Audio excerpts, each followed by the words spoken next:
ایک بات بتاتا ہوں، صفوان بن امیہ ایک ایسا شخص ہے مکہ کا، اس نے حضور کے قتل کا منصوبہ بنایا تھا، اور وہ بھی حتیم کعبہ میں بیٹھ کر۔ بہت پیسے والا تھا، طاقت والا تھا۔ کیوں بنایا تھا؟ اس لیے کہ اس کے باپ کو جنگ بدر میں مار دیا گیا، صفوان کے باپ کو مار دیا گیا۔ تو حتیم کعبہ میں بیٹھ کر کے سوچا کسی کرائے کے قاتل کو لے لو۔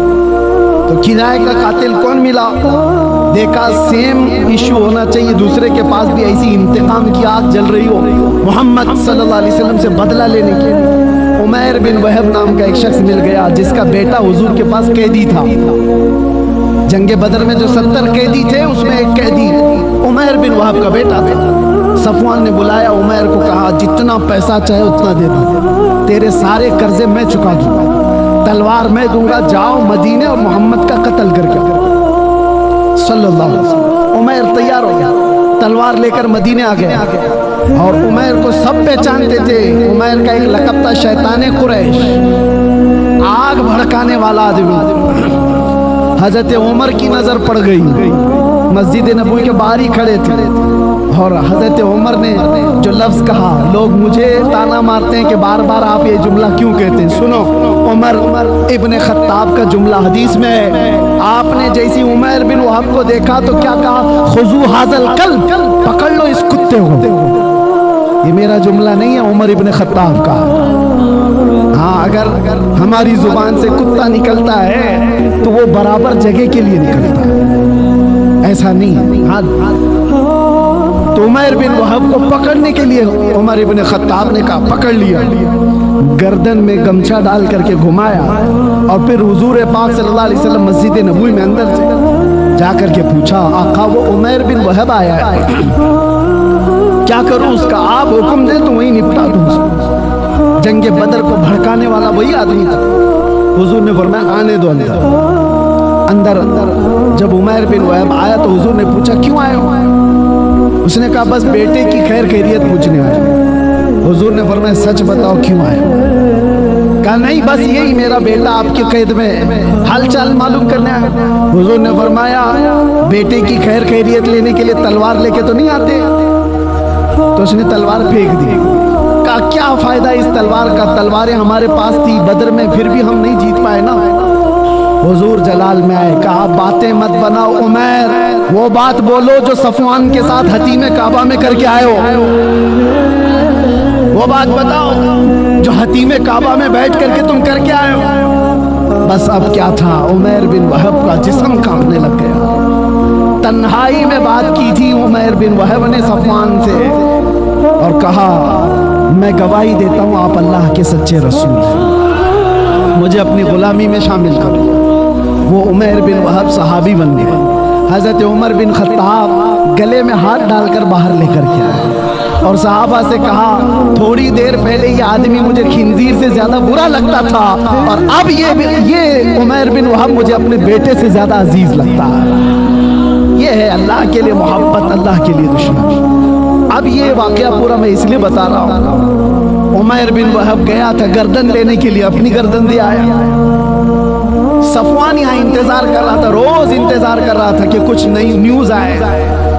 کوئی بھی قافلہ مدینے سے آتا اس کے پوچھتا کوئی نئی خبر ہے، کچھ بڑی خبر ہے؟ اس کے تو دماغ میں یہی تھا کہ آج قتل ہو گیا ہوگا، کل قتل ہو گیا ہوگا۔ ایک قافلہ آیا، صفوان سے کہا ہاں ایک بڑی خبر ہے تیرے لیے۔ کہا کیا؟ کہا تیرا پکا جگری دوست بھی مسلمان ہو گیا۔ وہ کہا یہ تو ڈوب مرنے کا وقت آ گیا ہے۔ یہی وہ دن تھے، تھوڑے دنوں کے بعد حضور پاک صلی اللہ علیہ وسلم پورے صحابہ کی جماعت کے ساتھ مکہ میں آ گئے، فتح مکہ۔ اس وقت تک صفوان ایمان نہیں لایا ہے، ایمان کی بوباس بھی نہیں، انتقام کی آگ میں بھڑک رہا ہے۔ جب حضور آئے اور سب کو امان دے رہے تھے، سب کو امان دے رہے تھے، تو اس وقت صفوان بن امیہ یہ بھاگ کر کے نکل گیا مکہ سے، اور لوگوں سے کہا کہ تم لوگ محمد کے ہاتھ میں آنا چاہتے ہو، اس سے بہتر ہے کہ سمندر میں چھلانگ لگاؤ، خودکشی کر لو۔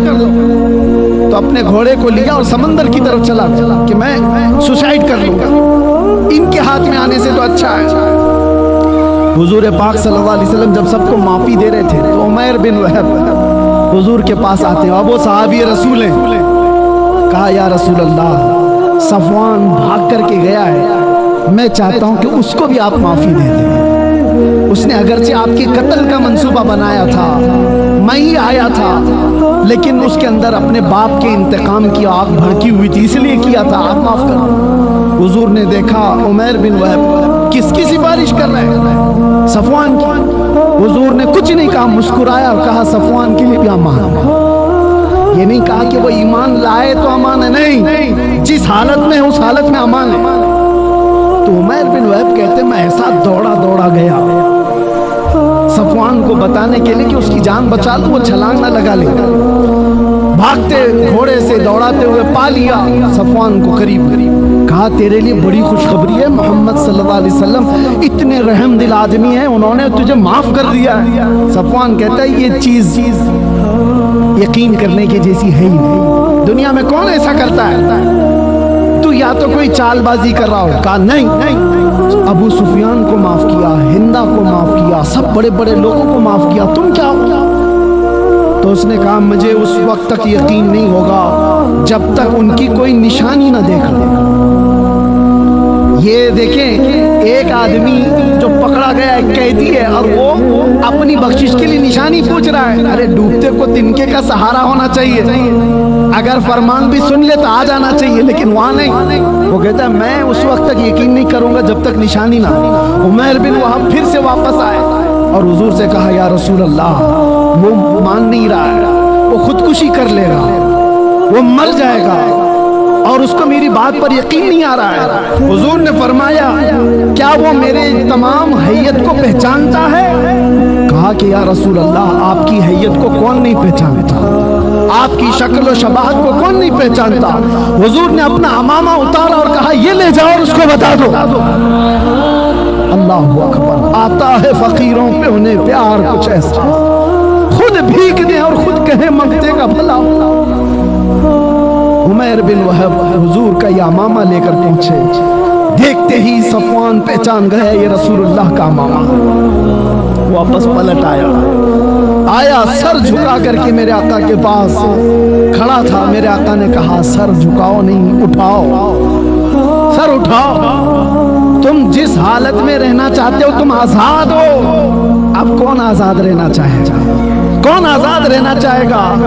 حضور پاک نے جب اتنا جملہ کہا تو صفوان نے کہا ایسی دنیا کی آزادی سے بہتر ہے آپ کے تلووں کے نیچے رہا جائے، آپ کے قدموں میں رہ جائے۔ یہ ہے پاور آنے کے بعد کے معاملات۔ حسن سلوک کوئی دنیا والا کر کے دکھائے، پاور آنے کے بعد آج بھی جو نشیڑی حکومتیں بیٹھی ہوئی ہیں چن چن کے جو مقدمے لگاتی ہیں پچھلی حکومتوں کے اوپر، یہ کیا ہے؟ یہ سب انتقامی جذبہ ہے۔ آج ان کے پاس پاور ہے، اس کو جیل میں ڈال دو، اس کو جیل میں ڈال دو۔ کیوں؟ اس لیے کہ انہوں نے اپنی حکومت کے دوران ہم کو جیل میں ڈالا تھا۔ تو تم کیا سمجھتے ہو یہاں ختم ہو جائے گا؟ تم بھی جاؤ گے، کوئی اور آئے گا تم کو بھی پہنچائے گا، تم کو بھی پہنچائے گا۔ یہ سلسلہ چلتا رہے گا۔ اس سلسلے کو ختم کرنا ہو تو فتح مکہ کی تاریخ پڑھو، یہ حضور پاک کی رحمت والی تاریخ پڑھو، تبھی امن و امان آئے گا، بحال ہوگا۔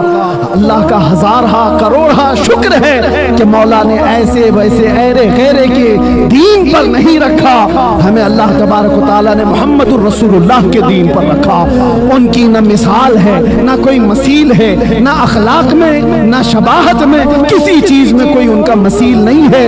اللہ کریم آخری دم تک ہمیں حضور کے قدموں سے وابستہ رکھے۔ اور اسی لیے آپ سب سے بھی میں یہی کہتا ہوں، دنیا کے سارے ٹینشن، سارے ڈپریشن، سب کا علاج ایک ہی ہے۔ دباؤ میں رہتے ہو، اس سے ڈر کر اس سے ڈر کر رہتے ہو، حالات سے سمجھوتا کر کے چلتے ہو، بہت سارے معاملات تم کو روز اکساتے ہیں، کیسے جیوں کیسے جیوں۔ ایک طریقہ بتا کے جاتا ہوں، ایک علاج ہے، ڈپریشن سے آزادی، ٹینشن سے آزادی، فکر و خیالات کی ہم ہمی سے آزادی، ہر چیز سے آزادی، سکون کی زندگی گزارنا چاہتے ہو، ایک علاج ہے، انہیں جانا انہیں مانا، نہ رکھا غیر سے کام، للہ الحمد میں دنیا سے مسلمان گیا، لبیک یا رسول اللہ۔